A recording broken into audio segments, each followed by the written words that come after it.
Assalamualaikum warahmatullahi wabarakatuh. Alhamdulillahirabbil alamin. Asyhadu an la ilaha illallah wa asyhadu anna Muhammadan abduhu wa rasuluh sallallahu alaihi wasallam wa ala alihi wa ashabihi amma ba'da. Bapak Ibu yang dirahmati Allah, kembali di sini saya akan memberikan beberapa bimbingan yang berkaitan dengan pelaksanaan ibadah umroh. Jadi kali ini saya akan memberikan beberapa hal, yaitu beberapa syarat agar ibadah umroh Bapak Ibu diterima oleh Allah. Yang pertama, pada saat Bapak Ibu akan melaksanakan ibadah umroh, di sini saya mengingatkan supaya diniati dari mulai awal sampai akhir karena Allah. Silahkan Bapak Ibu tancapkan di dalam hati Bapak Ibu bahwa ibadah umroh ini semata-mata karena berharap pengampunan dari Allah, berharap agar Allah membalas dengan pahala yang besar. Ya, karena sesuai dengan dalilnya, orang yang melaksanakan ibadah umroh itu Allah akan ampuni dosa-dosanya. Berarti kalau Bapak Ibu di hatinya tertanam, ya, berbicara niat bahwa ibadah umroh ini diniatkan karena ingin mendapatkan pengampunan dari Allah, itu sudah pas, sudah nyocoki dengan dalilnya. Silahkan diniatkan bahwa ibadah umroh ini berharap agar Allah mengampuni dosa Bapak Ibu sekalian, dan berharap agar Allah memberikan pahala yang besar untuk Bapak Ibu. Niatkan seperti itu. Itu yang pertama. Nah, yang kedua Bapak Ibu, silahkan Bapak Ibu jauhi yang namanya sifat ujub.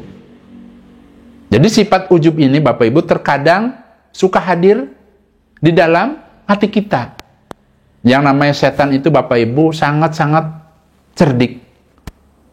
Terkadang yang tadinya orang tersebut sudah niatnya lurus karena Allah, dalam perjalanannya bisa saja timbul bisikan-bisikan di dalam hatinya, ada perasaan ujub.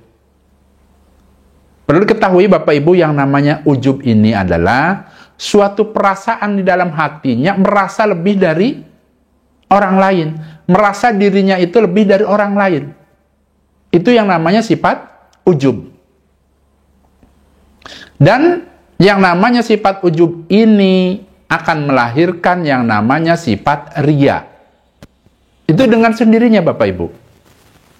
Nah, sifat riya ini adalah bila seseorang di dalam hatinya merasa ingin dipuji, ya, di dalam ibadahnya itu merasa ingin dipuji, merasa ingin diperhatikan, merasa ingin supaya dilihat, didengar. Karena apabila Bapak Ibu ibadahnya umpamanya sudah pas, sudah diniati karena Allah, tiba-tiba di hatinya masuk tuh bisikan-bisikan seperti itu, karena ingin dipuji, karena ingin supaya wah, bahwa saya bisa, wah, saya ini begini-begini umpamanya. Nah, itu dapat menghancurkan amalan Bapak Ibu sekalian. Lebur Bapak Ibu amalannya kalau ibadahnya itu dicampur dengan sifat riya. Nah, untuk itu silahkan, ya, Bapak Ibu buatlah tameng di dalam hati Bapak Ibu agar niat yang sudah lurus itu jangan sampai tercampur dengan sifat riya. Ya. Jadi riya ini awalnya Bapak Ibu awalnya itu adalah sifat ujub dulu. Ya, merasa lebih dari orang lain, baru nanti berkembang, ya, karena ingin dipuji, ingin diperhatikan, bahwa dirinya lebih begini begitu dan lain sebagainya, karena ingin dilihat oleh orang lain. Nih, saya juga bisa kok umroh, bukan kamu saja umpamanya. Nah, itu jangan sampai ada hadir dalam hati Bapak Ibu sekalian. Jauhi hal-hal yang seperti itu. Ini sekedar mengingatkan Bapak Ibu. Itu yang nomor 2. Kemudian yang ketiga Bapak Ibu, ya, Di sini juga saya mengingatkan, kalau kita ingin diterima amal ibadah kita, jelas silakan Bapak Ibu praktek manasik umrohnya supaya sesuai dengan tuntunan Rasulullah Shallallahu Alaihi Wasallam, mengikuti manasik Nabi yang diajarkan oleh Nabi. Caranya bagaimana? Silakan diteliti. Dari mulai umpamanya niatnya, apakah pada saat niatnya itu sesuai dalam praktek ibadah Nabi.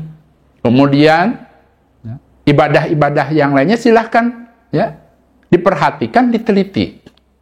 Intinya yang nomor 3 ini, kalau ingin diterima ibadah umrohnya, silahkan manasik umrohnya sesuaikan dengan tuntunan Rasulullah Shallallahu Alaihi Wasallam. Nah, itu yang nomor 3. Yang keempat, silahkan Bapak Ibu juga teliti ibadah-ibadah yang lainnya. Bukan hanya saja umrohnya. Ingat, orang yang melaksanakan ibadah umroh itu membutuhkan waktu berhari-hari. Tapi kalau praktek ibadah umrohnya, insya Allah sehari juga selesai Bapak Ibu. Hanya saja, kan di tanah suci itu banyak waktu luang. Dan pahalanya sangat luar biasa. Berarti Bapak Ibu berkesempatan untuk memperbanyak ibadah di sana. Hanya saja, di sini saya mengingatkan, ya, bahwa yang keempat itu, ya, silahkan semua ibadahnya supaya diteliti kembali agar sesuai dengan tuntunan Rasulullah Shallallahu Alaihi Wasallam. Baik itu tata cara sholatnya, tata cara berdoanya, semuanya. Silahkan diteliti kembali. Kalau Bapak Ibu merasa ragu-ragu, silahkan bertanya ke saya. Ya, umpamanya tidak ingin bertanya di YouTube, boleh melalui Instagram. Ya, ada yang namanya Instagram itu, Abah itu punya Instagram namanya Abah Jojo Umroh. Ya, silahkan di situ bertanya. Banyak yang bertanya Bapak Ibu di situ. Ya, karena apa tujuan Abah ini Bapak Ibu? Ya, semata-mata mengharapkan ridhonya Allah. Berharap agar dengan cara membantu Bapak Ibu di dalam ibadah umrohnya, saya juga kecipratan yang namanya pahala. Ya, khususnya untuk saya dan keluarga. Jadi sudah diniatkan seperti itu dari mulai saya membuat channel di YouTube. Jangan ragu-ragu, silahkan tanyakan. Baik itu sholatnya, tata cara ibadah yang lainnya, silahkan. Nah, kemudian yang kelima, Bapak Ibu silahkan supaya bisa menyelesaikan rukun umrohnya. Kalau yang namanya rukun Bapak Ibu, itu mau tidak mau harus selesai. Maksudnya harus menyelesaikan, tidak bisa. Umpama satu hal tidak dilakukan, tidak bisa, tidak sah. Namanya rukun, udah satu kesatuan. Apa saja rukun umroh itu, Pak? Yang pertama, yaitu berihram di mikot. Berihram, niat ihram di mikot. Nah, itu yang pertama, silahkan dilakukan. Jelas kita kan niatnya ingin melaksanakan ibadah umroh, ya lakukan berihram. Berihram untuk umroh. Nah, dilakukannya, yaitu sesuai dalam hadis itu dijelaskan di mikot. Ya, di mikot berihram dengan cara bagaimana? Dengan cara ya, niat ihram. Ya. Kemudian yang kedua, ini supaya paham Bapak Ibu, karena memang mau tidak mau harus dikerjakan. Harus selesai. Yang namanya tawaf 7 putaran di Baitullah. Itu merupakan rukun umroh. Karena kita sedang membicarakan umroh. Nah, itu supaya bisa diselesaikan. Sebanyak 7 putaran. Tapi di Baitullah. Mengelilingi Ka'bah. Bukan mengelilingi tempat lain. Ya. Nah, kemudian yang ketiga, rukun umroh itu adalah sa'i Safa Marwah. sebanyak 7 perjalanan. Itu juga harus diselesaikan. Kemudian yang keempat, yaitu tahallul dengan cara memotong rambut. Kalau keempat-empatnya itu dikerjakan, dan dikerjakan secara berurut-urutan, berarti Bapak Ibu sudah bisa menyelesaikan rukun umroh. Tuh ya. Berarti yang kelima itu harus bisa menyelesaikan rukun umroh. Selanjutnya, yang keenam, agar Bapak Ibu diterima amal ibadahnya, terutama umrohnya, yang keenam yaitu menjauhi larangan-larangan saat berumroh, yang biasa disebut dengan larangan ihram. Pada saat Bapak Ibu di mikot, dia sudah mengucapkan labbaik Allahumma umrotan, sudah niat di dalam hatinya ingin umroh, kemudian melafadzkan atau mengucapkan, niatnya diucapkan labbaik Allahumma umrotan, maka berlakulah larangan-larangan ihram. Nah, itu supaya dijauhi. Kemudian yang ketujuh, ya, pada saat Bapak Ibu berada di tanah suci, di sini saya mengingatkan supaya menjauhi hal-hal yang mengarah ke syirikan, yang mengarah ke tahayul. Contohnya apa, Pak? Contoh, ya, terkadang ada 1-2 orang yang curhat ke saya, ya, bahwa dia dititipi oleh teman-temannya, ada yang nitip foto, ada yang nitip surat. Untuk apa? Untuk dibawa ke Jabal Rohmah, untuk disimpan di situ, dimasukkan ke lubang-lubang, ya, yang ada di situ. Biasanya itu antar batu dengan batu yang lain itu kan ada celah, dimasukkanlah ke situ dengan tujuan apa? Tujuannya katanya supaya dapat jodoh, supaya mendapatkan pekerjaan yang lebih enak, supaya menjadi orang yang kaya raya, supaya naik jabatan. Nah, hal-hal yang seperti itu jangan dilakukan. Itu namanya perbuatan-perbuatan yang tidak ada tuntunannya dan dilarang oleh agama. Kenapa saya jelaskan seperti ini? Karena masih saja ada yang melakukan hal yang seperti itu. Mungkin karena ketidaktahuannya. Bahkan yang namanya batu-batu di Jabal Rohmah itu ditulis-tulis, ya, supaya mendapatkan jodoh, supaya bisa melaksanakan haji dan umroh. Kalau ada niatan di hatinya seperti itu, nah itu yang namanya suatu amalan yang tidak ada tuntunannya dan dapat melebur amalan yang sudah didapat Bapak Ibu. Sayang Bapak Ibu. Bapak Ibu yang namanya umroh itu mengeluarkan biaya puluhan juta Bapak Ibu.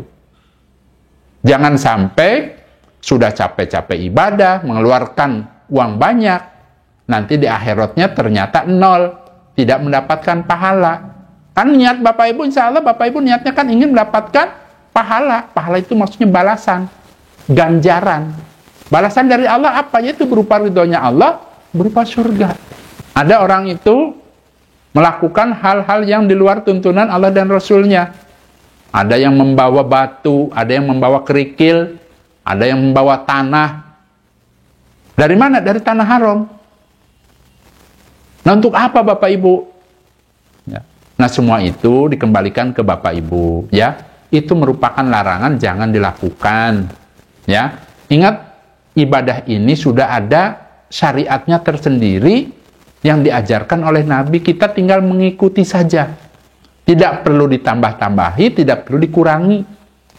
Kalau kita ingin mencocoki ibadah yang memang sudah diajarkan oleh Nabi. Yang kedelapan, di sini saya mengingatkan, ya, silahkan Bapak Ibu supaya mempersungguh dalam ibadahnya. Kita kan ingin diterima ibadahnya. Bagaimana caranya? Caranya bersungguh. Jangan Bapak Ibu ini umpamanya karena sesuatu hal akhirnya keluar dari niat yang awal. ya, sibuk ke sono kemari, meninggalkan hal-hal yang sifatnya itu wajib, meninggalkan hal-hal yang sekiranya mendapatkan pahala yang besar. Ya, bisa umpamanya tadi mempersungguh sholat wajib, ya, sholat 5 waktu di Masjidil Haram pada saat di Mekah umpamanya, kemudian mempersungguh sholat-sholat sunahnya, mempersungguh sodakohnya, itu ya, persungguh betul-betul kita itu seolah-olah kita itu butuh pahala dari Allah. Dan yang terakhir, yang ke-9, apabila Bapak Ibu sudah mempersungguh, sudah sesuai dengan yang tadi saya jelaskan, insya Allah Bapak Ibu akan mendapatkan ya, pahala umroh yang mabrur dengan ciri-ciri diantaranya senang sodakoh, senang mengucapkan salam, ya, tutur katanya tambah baik, ibadahnya tambah baik, tambah meningkat. Kemudian di dalam mencari kehidupannya dia berusaha bagaimana caranya menjauhi yang haram-haram. Ya. Kemudian juga tidak rakus dunia. Ya. Cukup ibarat orang itu secukupnya saja. Tidak sebagaimana sebelum umroh. Terkadang ada orang itu mencari dunia Bapak Ibu dari mulai pagi-pagi, setelah subuh berangkat, pulang tengah malam. Kalau Bapak Ibu sudah umroh, di sini saya ingatkan, kalau waktunya kita mencari kehidupannya silahkan. Tapi jangan lupa urusan akhiratnya. Waktunya ibadah ya ibadah, waktunya sodako ya sodako. Nah, kemudian juga di sini saya ingatkan, ya, pada saat Bapak Ibu sudah ada di tanah air, silahkan Bapak Ibu, ya, supaya apa? Supaya menjaga kemabrurannya. Jangan hanya awal-awalnya saja. Jaga itu yang namanya kemabruran umrohnya. Lakukan itu secara terus-menerus sampai akhir hayat Bapak Ibu sekalian. Jadi yang namanya ibadah ini bukan hanya sekali dua kali terus. Bahkan dari hari ke hari supaya lebih meningkat. Ya. Alhamdulillah, jazakumullahu khairan. Mudah-mudahan apa yang saya jelaskan ini bisa dipahami dan di sini mudah-mudahan bisa menjadi pengingat agar Bapak Ibu tetap istiqomah dari mulai awal keberangkatan sampai akhir niatnya karena Allah. Kemudian juga jangan sampai ibadahnya tercampur dengan hal-hal yang tidak ada tuntunannya. Silahkan Bapak Ibu mempersungguh, niatkan di dalam hatinya ingin ibadah, ingin minta pengampunan kepada Allah, ingin mendapatkan pahala sebanyak-banyaknya. Bila masih ada yang perlu ditanyakan, monggo silahkan tanyakan, baik itu di Instagram maupun di komentar YouTube. Dan apabila Bapak Ibu masih bingung, mungkin masih baru, ya, baru melihat video-video Abah, ya, caranya Bapak Ibu, pertama tadi, ingat, diklik dulu tulisan subscribe-nya. Kemudian ada gambar foto Abah Jojo, diklik. Setelah itu tulisan video akan hadir, ya, kemudian diklik. Nanti akan berderet tuh yang namanya video-video Abah Jojo, pilih di situ sesuai dengan kebutuhan, ya. Nah, saya rasa itu saja Bapak Ibu. Mudah-mudahan Allah memberikan kemanfaatan dan keberkahan. Abah doakan mudah-mudahan yang akan melaksanakan ibadah umrah tahun ini Allah memberikan sehat, Allah memberikan kewarasan, kemudahan, pertolongan, keselamatan, bisa sukses meraih pahala dan bisa sukses mendapatkan pahala umroh yang mabrur, bisa kembali lagi ke tanah air berkumpul dengan keluarga dalam keadaan sehat barokah. Bapak Ibu, Abah pamit dulu. Wassalamualaikum warahmatullahi wabarakatuh.